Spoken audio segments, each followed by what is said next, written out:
adi fakkaate gurraachatti iyyuu politika waan hin ta'in ispoortii waan ta'e yoo danda'ame dhagaa kan hojjedhe taate adiini waan olaanaa taaleef alfaati gurraachachuuf niqati maslaan waan rakkoon qabu bari isaa yoo jijjiirran rabbiin jira jijjiiruu waan hin dandeenyeef humna hin qabu. Naa kenni mala koosan diimacha naa kenni gurraacha kana. Bidi sadii calla ko sadii lana kenni. Diimaa jira gurraacha jira. Keelloon leen jirti. Maaliif kanaan kan ariitume? Ani adii sana maaf ariitaye?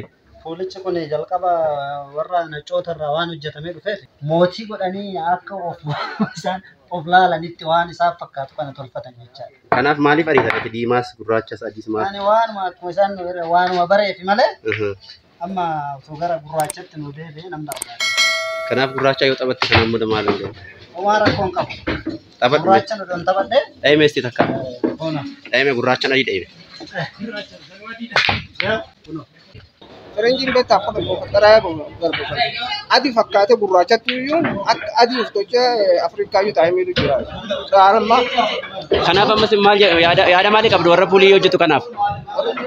fi adii jiraate gurraachi illee jiraate garuu amma tafakkeenya adii sirna keessatti yoo gurraacha illee bakka adii buusanii illee rakkoo hin qabu.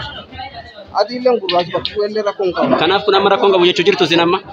Rakkoo hin qabu ammoo wanni guddaan garbummaa adii sirraan ga'uu jira jechuudha. Ferenjis ta'e nama gurraacha illee ta'e beeklee fuula qolachuun barbaachisa.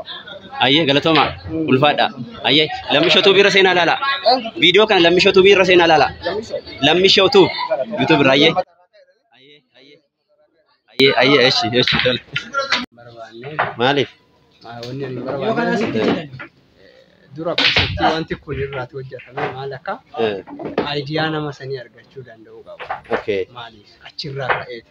Maaf taphattee otoo siin galiin? Ignore godhuu kan danda'uuf. Maaliif taphattee otoo siin galiin? Wanni atoo naan galii wanni jedheef because ijoo godhuuf dhufa malani.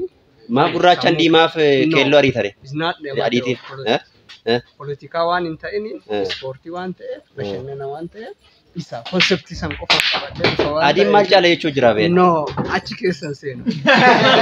Maaliif jettee yaaddame?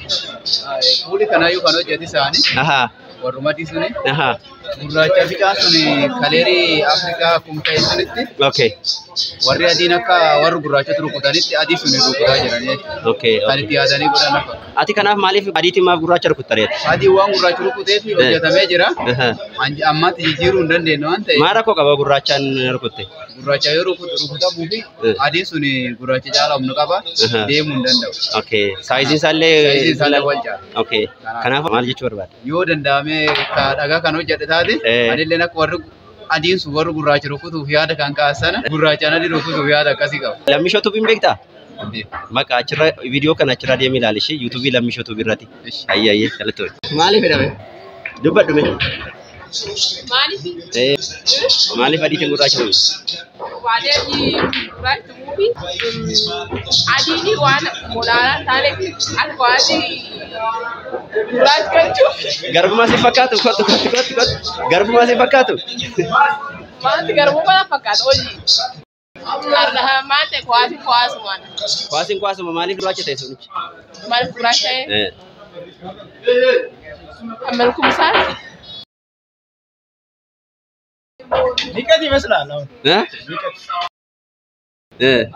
Itoophiyaadhaan warri faranjoonni adii uumanii gurraacha taphatan. Garuu Itoophiyaa keessatti fakkeenyaaf gaafa warri faranjii jechuudha. Sooftii uumanii akka gartee namitti ufiin dhalagatu godhe warri adii jechuudha. Namni adiin warri gurraacha jechuudha. Sooftii uumee jechuudha. Warri gurraachi suniin hin jiraani.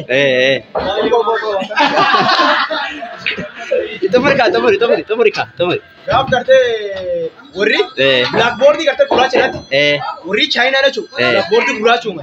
Jennaan maaliif lammiin Itoophiyaa gurraacha irraa barataa jedhanii warri Itoophiyaa illee maal godhanii sooftii uume jechuudha. Sooftii adii gartee tun akka salphina akka gartee warri hortuffata agarsiisuuf warri blackboard gurraacha erga uume amma wayitiin adiidhanii kanaaf bicaa lattiin gocha lattiin dhoome.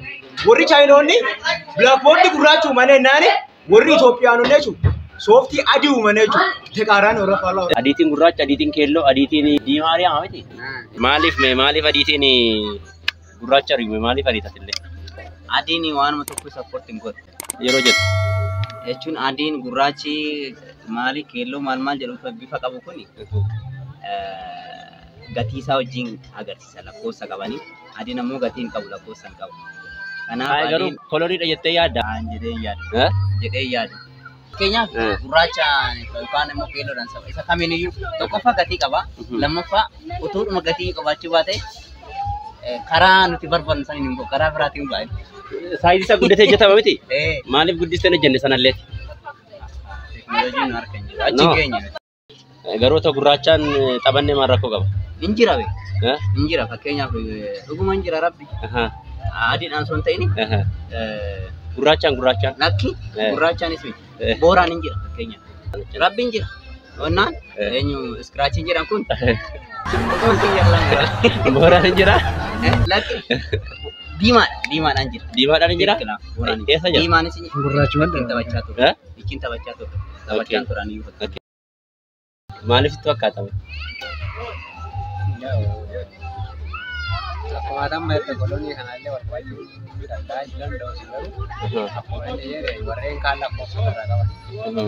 Lakkoofsa qabu bilisa waan jiraatu. Maaf lakkoofsa irratti hin barreeffamne gurraacha irratti 8 maaf barreeffame?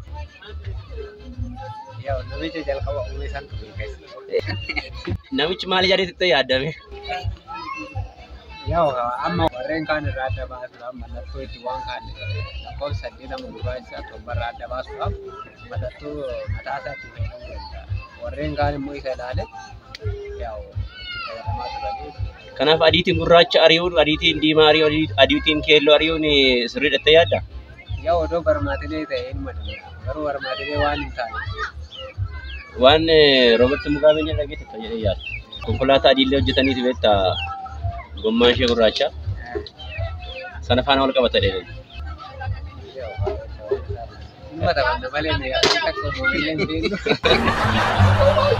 Kanaaf mee aarii kettiin beeme gurraachaan adii ture gaafa.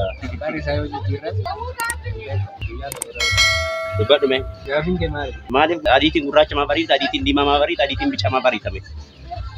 Kana hundallee agarre adiidhaan gurraacha fi diimaa maal kana ari'u malee. Kuni beekamaadha kunanidha beekta waan biraa. Kunuunuma agarre. Amma maal ta'etu wanta kana.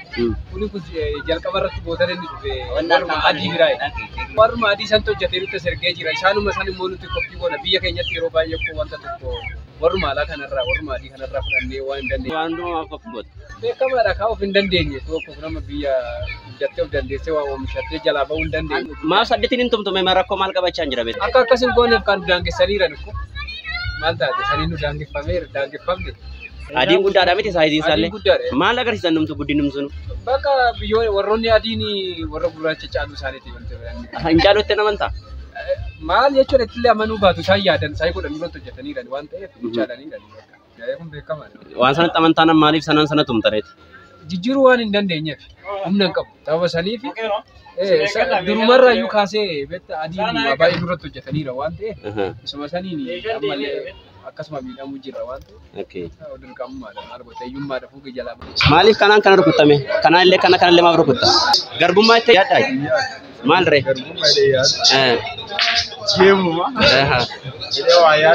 Maa gurraacha hin taane suni? Kunichi maa gurraacha hin taane kan ittiin dhooftu? Kan ittiin dhaan?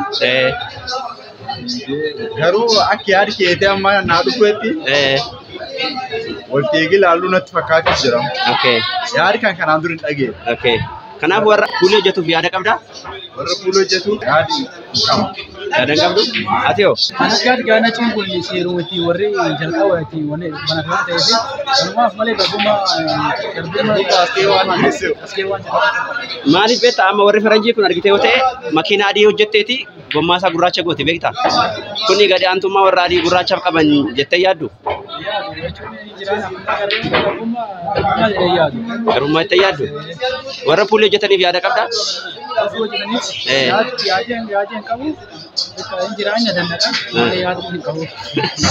Wani kun diimaan leentaa, maayinaa waliin qelee mu'aani, Okay. diimaa leeffachuu hin danda'a. Okay. Garuu jiraan waliin wal fakkaachuu waan diidaa waan ta'eef Okay. wal fakkaachuu qabana. Ayyee.